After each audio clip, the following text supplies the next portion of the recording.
Let's start with the something really simple that you'll need to know when you're working with people in FI in terms of setting up, having them lie on their back. If you look, this guy, his head is just a tad bit tilted back compared to when he's standing. I know you've all seen him standing, and his head's usually just a little bit more, maybe that, or maybe half of that would be even better. If we were Alexander teachers, we'd be using pages from the phone book. They're very sensitive people. We don't get to that level. You might, though. So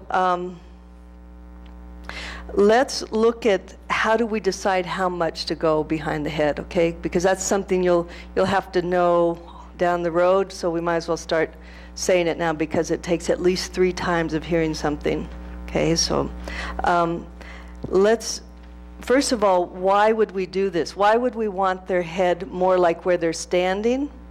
You know, like if you're standing, where's your head? So let's hang your head back a little bit and turn your head side to side and feel how that feels when you're turning your head while your head's hanging back. And then let your head hang forward and turn it. Feel that. And then let your head be just on top of your spine and turn your head and feel the difference between the access, in terms of access to the environment. When your head's on top of your spine, that's where you function and live in the world. That's where you usually are. So when we put someone on their back and we want to roll their head, we don't want their head hanging way back, because that'll be like you when you had your head hanging back, right? So, or we wouldn't want to have too much under the head, you know, so that they're like this and try to roll their head there. It would be more like what you just did, hanging your head.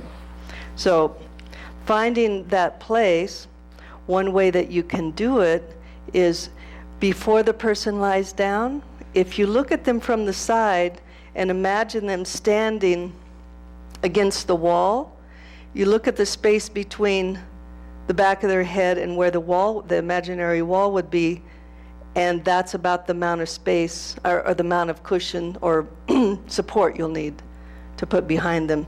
And that can vary. It's not a strict rule, but that's one way to start looking at people before they lie down, to see if you can start training your eye to look for that space and translate that to how much of this do I need, okay? So now for the rolling the head, we're going to use what sometimes people say, your hand like a board.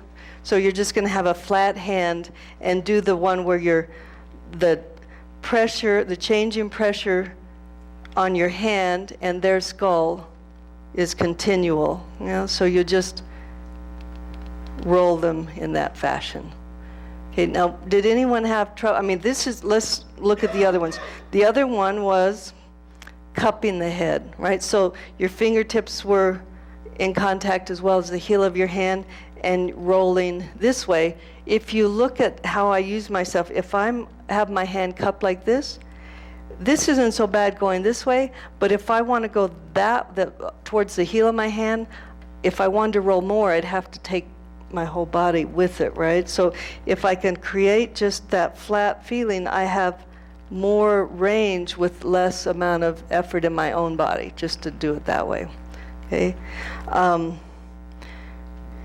As far as pulling with the fingers and pushing with the heel, that's another way, but it's a little less consistent in terms of someone getting feedback, right? If I'm rolling like this, that is the least amount of information coming from me and my hand with the most amount of ability for them to sense themselves.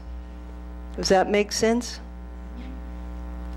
Because what we're doing, like there's a story about Moshe giving an FI, and the person at the end of the lesson said, "Oh, you have wonderful hands." And so after the person left, this is how I remember the story, you correct me, Catherine, but he was really upset. You know, he said that the person, because they felt his hands, he felt he wasn't doing his job. Because it's not about them feeling you, it's about them feeling themselves. So if we can create a condition where we are just an environment to help create, or we are the environment for them to sense themselves. So the less they feel us and the more they feel themselves, then that's what it's about, for them to learn about themselves, right? So that's why, not like massage, you know, maybe someone would feel me more because I'm inputting myself more into it, right? But we're about learning, not sensual pleasure, although it can be very pleasurable to feel free and easy, efficient movement, you know. Okay.